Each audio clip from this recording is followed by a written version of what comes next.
সবাইকে good morning. আর আমার নতুন একটা ভিডিওতে সবাইকে অনেক অনেক ওয়েলকাম আর অনেক ভালোবাসা। তো স্নান টান করে এই যে চলে এসেছি মন্দিরে। তো মন্দিরে এসে গেছি।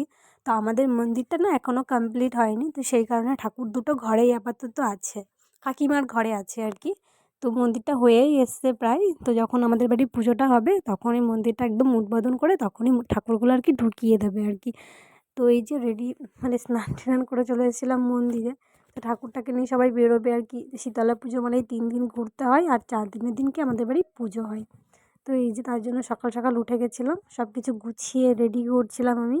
আর পাড়ার অনেকে মানে আছে, ঠাম্মার জেঠিমারা, তো সবাই ওরা আসবে, এসে তারপরে সবাই মিলে বেরিয়ে যাবে ঠাকুরটাকে নিয়ে। এই যে তার জন্য আমি পুজো দিয়ে সব কিছু মুছে নিচ্ছিলাম। তো তারপরে আমি চলে গেছিলাম ঘরে, নিজের ঘরে রেডি হওয়ার জন্য, কারণ নিজেকেও রেডি হতে হবে, ছেলেকেও নিয়ে যেতে হবে। আর এই যে সবাই চলে এসেছিলো, এসে যে কাকিমার পিছনে দাঁড়িয়ে আছে একটা টুম্পা, এটা আমার একটা যা হয় পাশের বাড়ি, খুব ভালো, খুব মিষ্টি। আর এই যে আমার এখানে ছেলে। আর এখানে ঠাকুরকে একটু হাওয়া করছিল ঠান্ডা করার জন্য, ঠান্ডা না হলে তো আমাদেরকে পুরো গরম করে দেবে, তাই না?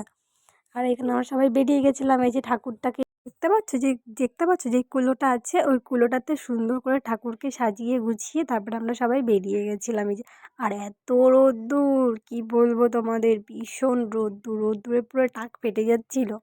তো এই যে চলে এসেছিলাম একটা কাকিমার বাড়িতে ঠাকুরটাকে নিয়ে। এই যে এটা হচ্ছে একটা মনসা মন্দির। তো এনাদের বাড়িতেও খুব বড় একটা অনুষ্ঠান হবে, তোমরা সেটা ভিডিওতে দেখতে পাবে। বিশাল একটা মানে অনুষ্ঠানের আয়োজন করা হয়েছে। আর এই যে মন্দিরটা কেমন হয়েছে বলবে কমেন্টে। এখানে হচ্ছে একটা মাতাজি আর একটা বাবাজি, তো ওনাদের দুজনেরই ছবি এখানে আঁকা আছে। ওই যে খুব সুন্দরভাবে সাজিয়েছে ওখানে।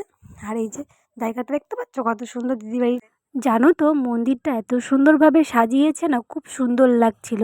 আর খুব সুন্দরভাবে একটা আলপনাও দিয়েছে, খুব ভাল লাগছিলো দেখতে। আর এখানে একটা কাকিমা বসে বসে ঠাকুরকে, যেহেতু একটু পুজো করতে হবে, যার বাড়িতেও যাও না কেন একটু তেল সিঁদুর দিতেই হবে। আর এই যে একটু হাওয়া করে নিচ্ছিলো, হাওয়া না করলে আবার শীতলা মার ঠান্ডা হবে না, তো সেই কারণে একটু হাওয়া করে নিচ্ছিলো। আর এই যে একটা দিদিভাই যাদের বাড়িতে গেছিলাম আর কি, সে আমাদেরকে একটু তরমুজ কেটে দিচ্ছিলো, তো সবাই বসে বসে খাচ্ছিলো। এখানে যার বাড়িতেই যাবে তারা একটু একটু করে ফল হোক, একটু জল আর কি দেবেই। এটা হচ্ছে মানে দেয় সবাই আর কি। তো এখানে এই যে আরেকটা বাড়িতে এসেছিলাম, তো আরেকটা দিদিভাই ওই যে এখানে সেমভাবে পুজো করে নিচ্ছিল। তো ঘুরতে ঘুরতে জানো একটা গাছের সাথে দেখা হয়ে গেছে, সেটা হচ্ছে তামাল না কি একটা গাছ, যাই হোক কিছু একটা হবে। তো তোমরা জানলে পরে বলবে। তো ঠাম্মা এখানে জড়িয়ে ধরছিল গাছটাকে। তো গাছটা জড়িয়ে ধরলে নাকি বিশাল ভালো। আর দিদিভাইও একটুখানি ইচ্ছা করছিল, তো আমরা আর করিনি। তো বিশাল রোদের জন্য বাড়ি চলে যাচ্ছিলাম আমি আর দিদিভাই। তো আমার ভিডিওটা যদি ভালো লেগে থাকে তাহলে অবশ্যই সাবস্ক্রাইব করে দেবে।